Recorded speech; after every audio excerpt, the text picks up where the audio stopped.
Yeah. So anyway, that's the end of the story. That's great. Hardly the end.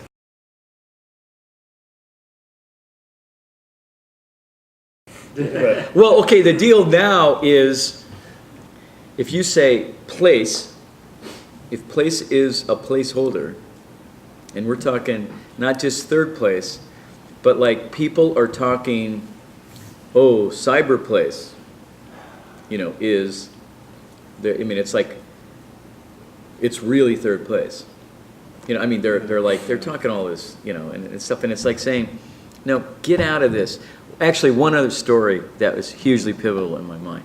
Our neighbor in Palo Alto, Kurt Mahine, I don't know if anybody knows any of the history of like Silicon Valley, but Kurt like invented the videotape recorder for Ampex. He invented the disc, the disc record thing for in his KLH Electronics. The guy was a German. He'd actually worked under like Hitler in this like coding stuff, and he escaped.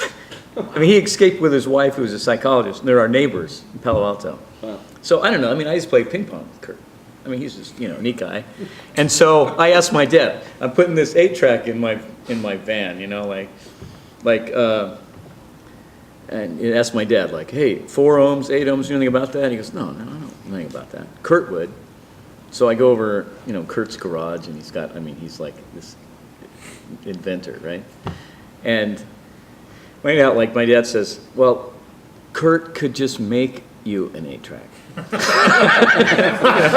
about 8 ohms or 4 ohms. I mean, you know, like, whatever. I mean, he'd be excited because, you know, he loves you and he loves playing, you know, and he likes kids and that kind of thing. So I go over there, and so Kurt, this is, I know, the first time I was probably like 15 years old. Silicon Valley. And this is, I mean, in the days before, obviously, before Apple was anything, you know, I mean, so it was like Ampex and Xerox and HP, or, you know, the military industrial divisions of like Lockheed and kind of thing. But so it wasn't like social media, whatever now. So Kurt takes me sailing, and he's got a teak sailboat. He just really likes conversations. So we're out like on the bay, sailing along, and Kurt's like, he's, you know, drinking, and he's saying, your generation, and he's really a fun, he's not like an old fart like telling you you're bad or something. He says, your generation will forget how analog dances. And digital, they'll fall in love with digital. That's just bipolar, or it's like on and off. It's got no, it doesn't dialogue, it doesn't dance, it doesn't warm up. It doesn't warm, you know, it's not like tubes, right? There's stretching involved. Yeah, it's like tubes now. People are like, ooh, tubes, they breathe, you know, okay, and they'll forget that. So they won't be able to dialogue. Then violence will come. They'll worship this kind of stuff. And here's the guy like, he's drinking, right? So we go out, I don't know how old I was after that, but we're doing another sailboat thing because Kurt likes to, I mean, he just likes this stuff. So we're out there, and he goes like, I invented this thing, I don't know if you know, anybody knows like how you can use a radio to track to a radio tower. You can just turn the radio to a null point. Like if you have an old AM radio or something, you turn it, and where the signal dies, it's the direction because of the way a radio tower. Anyway, so we're out there, and he invents this thing with some pulleys on his sailboat, and he's got these little battery-powered thing and this receiver. So he can, you know, go out there in San Francisco Bay drinking, tune in San Francisco, like KGO or NBR, whatever. And, you know, the sailboat, like, the tiller. it's like an autopilot. It's like an autopilot, right? For a sailboat. Yeah. But it's like it's a non-electrical environment. You know, he's got his coffee maker and his beer and whatever. So he's flying. Anyway, and he goes, "It's pretty cool, isn't it?" I'm like, yeah, man. You know, you're a badass, Kurt. I mean, this is like, there's nothing that, I mean, like. And he goes, "Well, I'll tell you what happened. One night I'm out here, you know, like alone, and got my thing going on, and I'm drinking, it's moonlight night and all that. I fall out of the fucking back of the boat. And if I hadn't have tied myself onto the boat, like good sailing's supposed to do, that thing would have let me have gone all the way to Oakland and crashed on the beach and then never found me.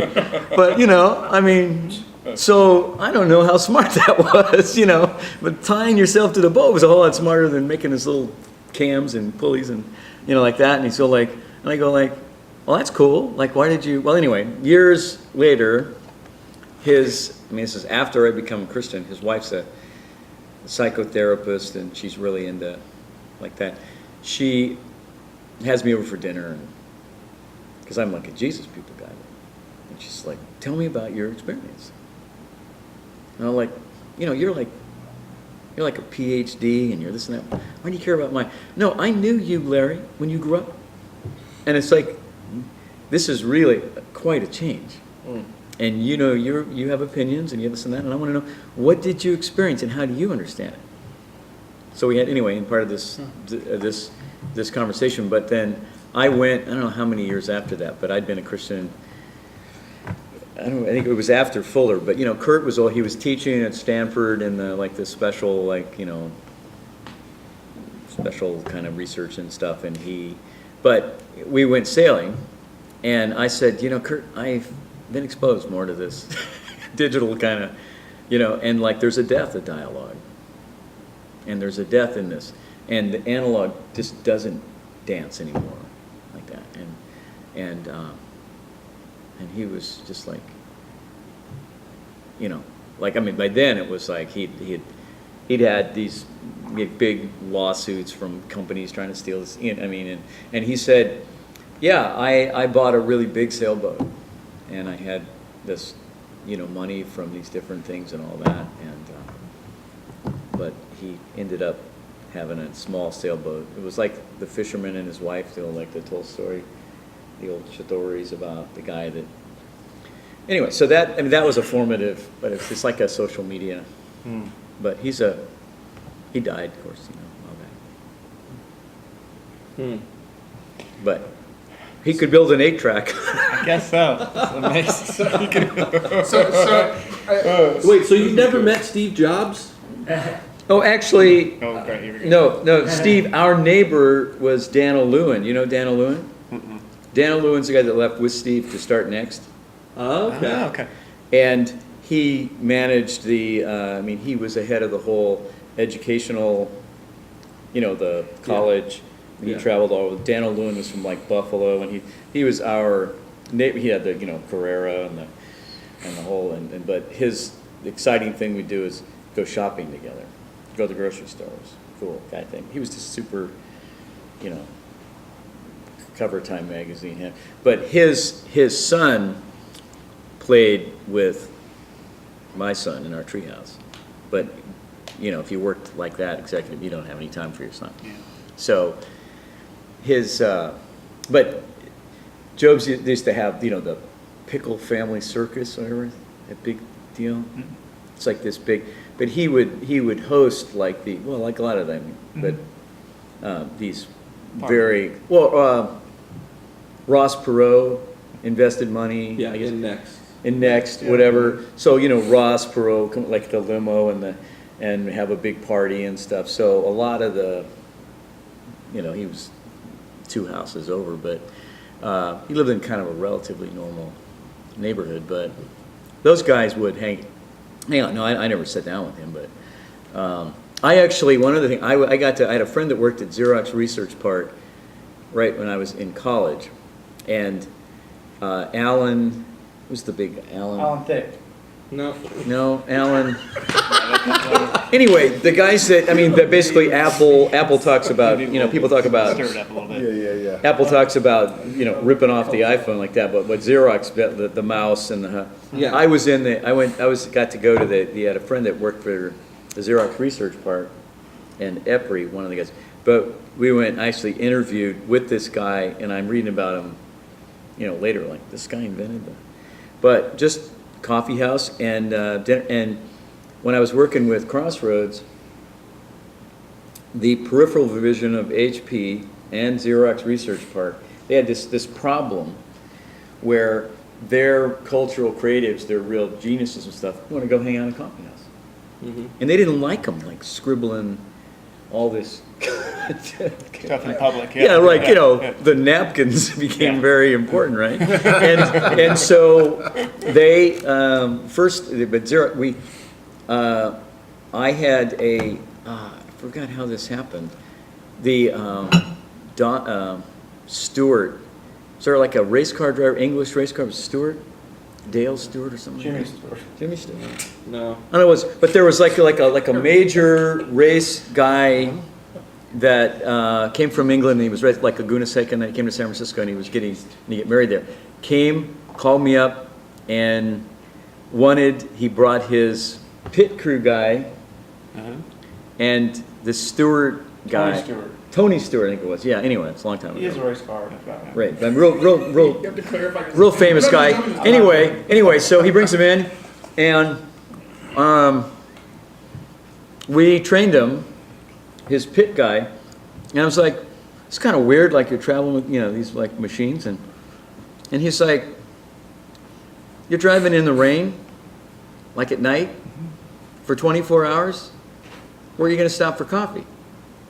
I mean, this is, it's like a real, thinking about like I ain't driving like 180 miles an hour down, these back roads, so he had like 2 espresso, and then you come into the, the pit, whatever they do, it's like, put the air in the tires, gas this thing, whatever, it's 4 or 5 seconds, but it's like, boom, boom, throw the cups out like an all ass, I'm there like, cool. So he actually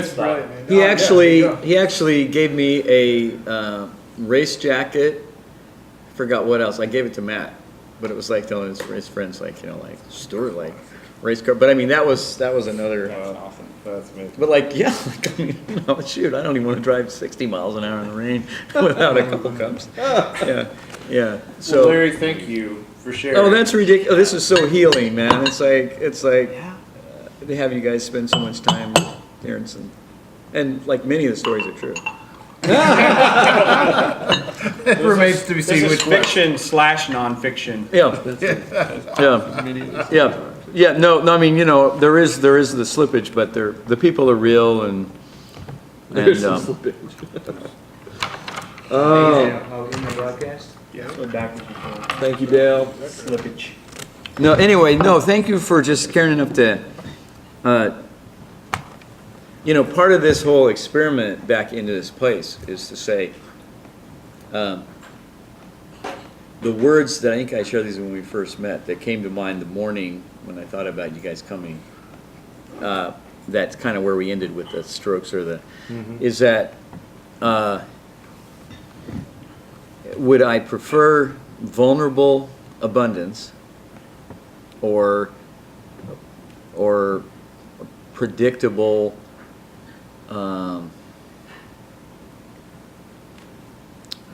was vulnerable anyway, but like do you want something predictable without risk, or would you go with the vulnerable for the abundance? Right.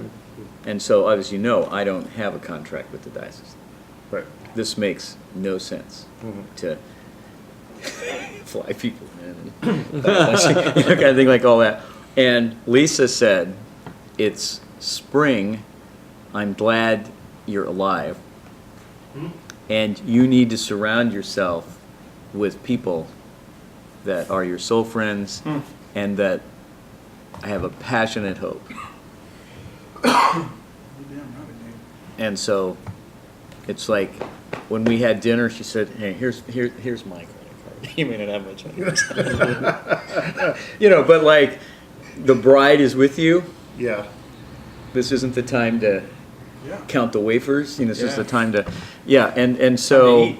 it's the time to, and so part of that thing that Brackett is interesting is talking about when he talks about these provincial gatherings and this whole thing, and when we talk honestly, it's like he's tired of going to boring scarcity, like go to some like kind of dull place, have like boring food, and people talk about like the disappearance of any form of joy or creativity, or like it's ending, and I'm going like, I don't.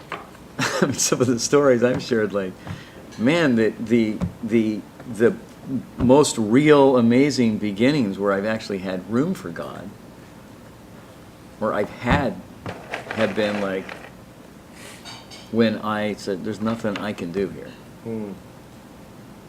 And I did actually my niece, one last real quick story. My niece, Christie, you met Christie from my sisters.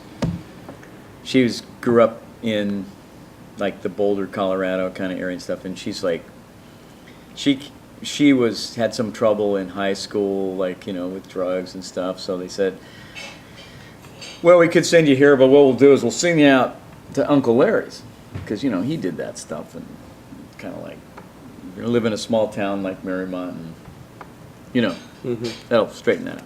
So I live with her. Now here and she's like a beautiful girl. It's like our son Matt. He just went to bed 10 o'clock, did his homework. Didn't act out as a kid. And so here's Christie. Like, she doesn't go to school. She just takes her Jeep and follows the fish concert around, or gets on the airplane because her dad's an airline pilot, and goes to the Caribbean and lays on the beach because she's depressed. And it's like, what city is she in? What continent is she on? Who knows? So I'm like, I don't know how to raise a daughter like that. So Christie comes out and lives with us in her senior year, and goes to Marymount, right? And I said, we were talking about, what do you want to do with your life? And then, well, I want to race cars. Okay, I'm like, how are you gonna? And so, it's a typical story with Christie. She goes out to this autocrossing thing. She's hot. She meets these guys. Hey, want to drive your car? Kind of thing. Sure, great. Well, she starts like autocrossing and doing this, and then she meets somebody, goes in and buys. I had no idea you can get go-karts that go 150 miles an hour. Yeah. Okay, so she buys a cart and she gets something, and I'm, honey, like, I don't really think this is a cool idea for you to go at 150 miles on a go-kart at 30 miles an hour is different. So, but anyway, she decides that this was so funny. Later, they meet that she decides that she wants to go to a design school to do like interior stuff, whatever. So she actually came out and interviewed at DAP here, and they're like, you don't have enough of a portfolio, or you just can't come to. And so she gets in the car and goes to New York to Pratt. I don't know if you've heard of Pratt, but I mean, it's like a leading, and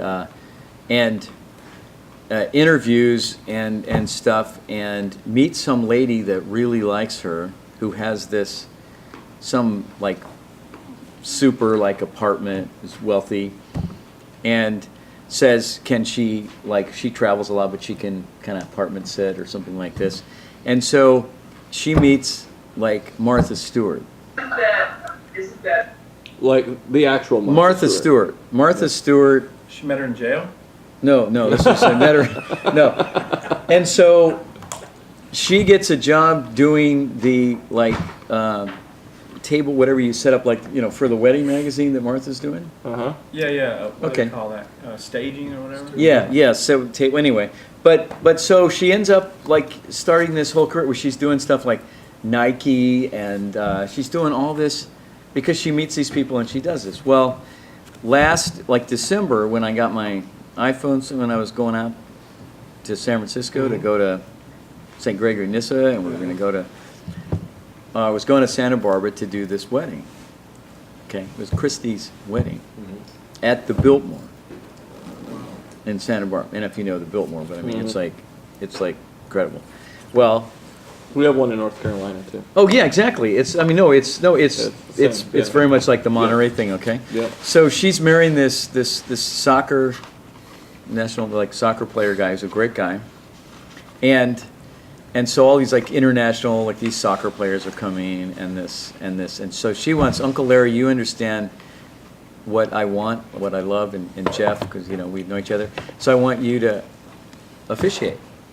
Wow. Okay, and when I agreed to do that, I could not, read as fast. I mean, I'd sound like I was like that. And every month, it got better. So when I did it, it was really the first time I could read, and but it was just like so. Anyway, so Jeff was on the Denver. I forget the team, the soccer. Anyway, they just moved to Chicago. He's playing for the Chicago, the soccer thing or whatever. But I mean, it was like the people that came to the wedding that were like her best friend, roommate, came down, like the dinner table, reminds me of you and like Jonathan's. Yeah. She's like, I've known Christy since she was in high school, and she's talked about you. I've never met you. I'm an atheist. I give 30% of what I make. I'm a professional. I give it to these kind of causes. That's who I am. And she's talked about you. I'd love to talk to you. Well, let's talk right now. And like, why are you an atheist? Why? That's cool. That's probably a better story than most people I ask. Like, why the heck do they? Are they fearful of protecting the Nicene Creed or something? Right. And so, but I mean, Christy is another example of Christy will come to visit here. And when Jeff, her guy, came here, and he was like, I want you to speak on our behalf about love, about hope, about desire, about, and there was no, let's look at the draft, let's edit it. Total trust, I mean, it was like it was just like, what is this? This is like grace, like, and the people these people, like, they're totally like upper, I mean, these are culture, like, soccer players from England and all over, like, I mean, they're coming to the Biltmore, they're spending some serious, I mean, they rent this $6 million beach house for their afternoon party, and it's like, I'm like not a preacher, I'm like nothing certified. Yeah, but I mean, it's like, Uncle, I have anybody else no one else knows my heart. I mean, that's far better, like, Very much. yeah. So anyway, but Christy will come, Jeff will come, and he'll probably like do something with the soccer, Cool. Thank you so much. Seriously, Thank you, this Larry. is so Thank you. this is so healing, and yeah. No, thanks for your love, guys. Thanks for just like really healing me. Just Absolutely. space for love.